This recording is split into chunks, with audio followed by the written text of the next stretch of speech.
Magandang araw mga kaibigan. Bigyan natin ngayon ng reaction opinion itong post ang balita ngayon. Title, Romualdez mangiyak-iyak na nagpaalam. Bali-balita ngayon. Ngayong araw daw, bababa na sa pwesto si Speaker Romualdez. Papalitan na siya ng bagong speaker. At kahapon, kinausap daw niya ang mga party leaders. At yun, according to Politico.com, yung article ng Politico, mangiyak-iyak daw siya. Okay. Ayon sa ulat ng Politico, naging emosyonal umano si Speaker Martin Romualdez habang nagpapaalam sa kanyang mga kasamahan sa Kamara, tila kumpirmasyon sa ilang ulat ukol sa kanyang pagbibitiw. Romualdez turned teary-eyed during private meetings with various groups of lawmakers. Malala ko tuloy ulit ang Pangulo nung interview siya ni Vicky Morales ba yun? Are you teary-eyed? What? Yes, I'm upset. So, parehas na sila magpinsan, teary-eyed. Mangiyak-iyak. Inulat rin na tahimik umanong nagbigay ng basbas si Pangulong Marcos Jr. sa tinatawag na leadership shake-up na maghahalal kay Isabela 6th District Representative Paulino Boje D. III bilang kapalit. His cousin, ito yung report ng Politico, his cousin, President Marcos Jr. was said to have quietly given his blessing to the shake-up. Martes ng hapon biglang sinuspende ang session sa Kamara at pagsapit ng gabi, namataan ang staff na nag-aalis ng gamit sa opisina ng speaker kabilang ang kanyang nameplate.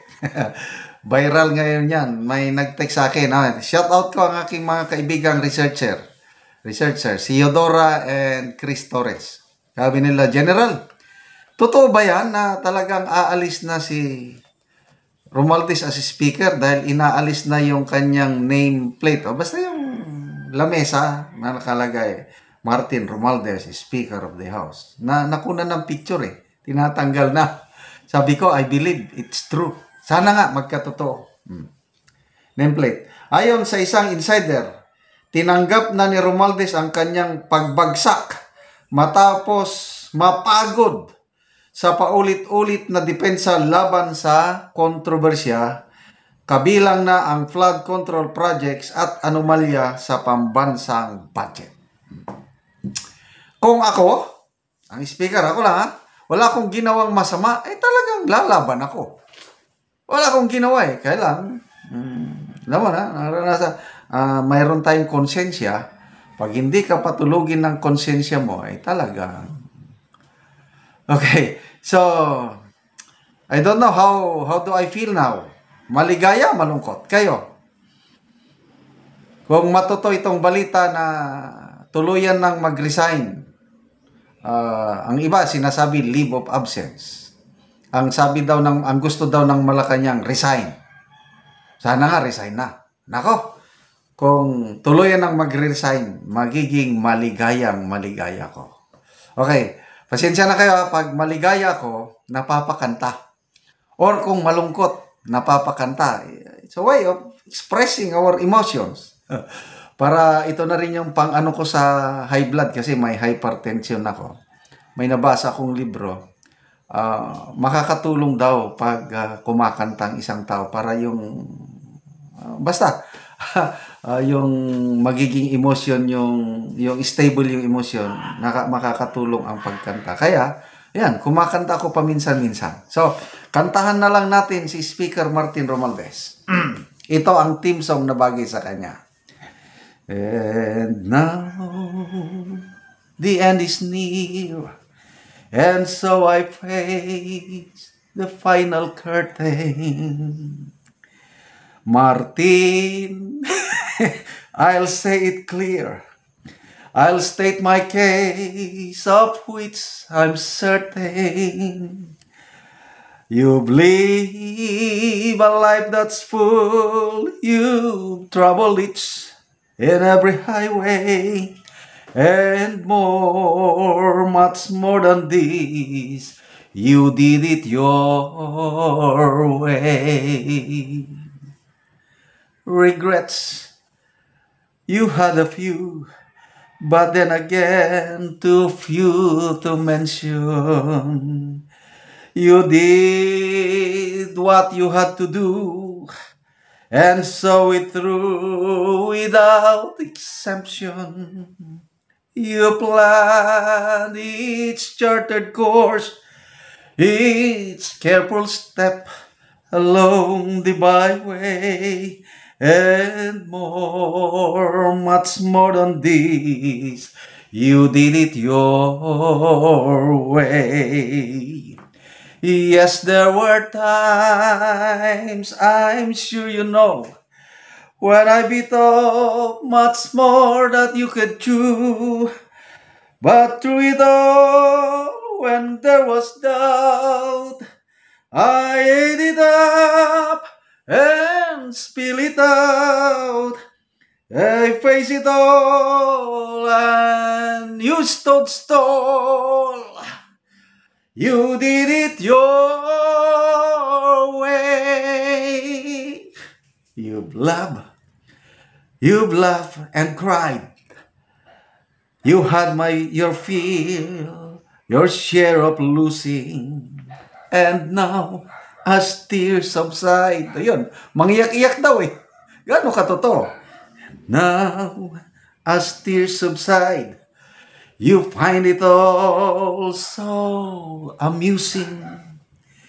You to think you did all that, and may I say, in a very shy way, oh no, not me.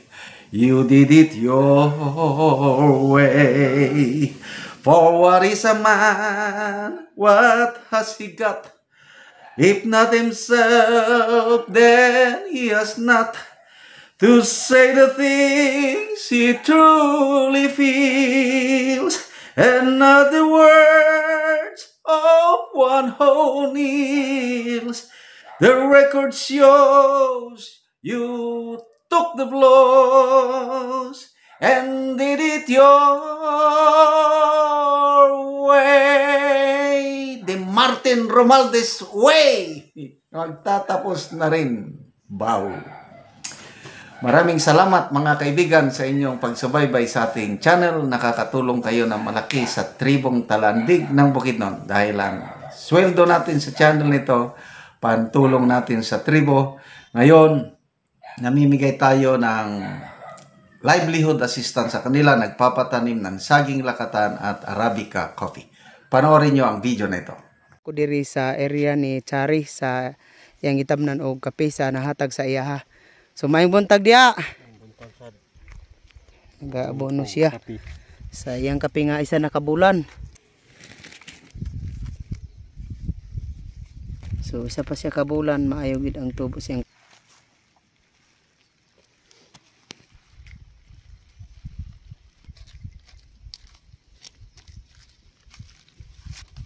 So upat na ang iyang sanga oh. So isa pa kabulan nga kape.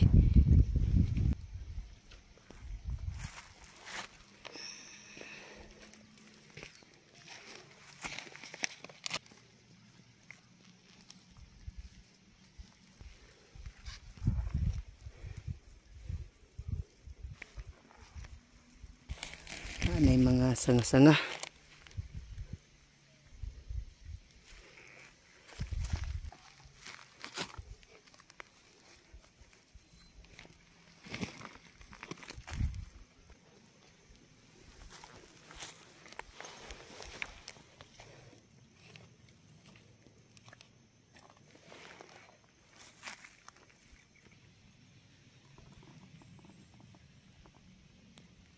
Karon human sa pag-abono baga spray na pod.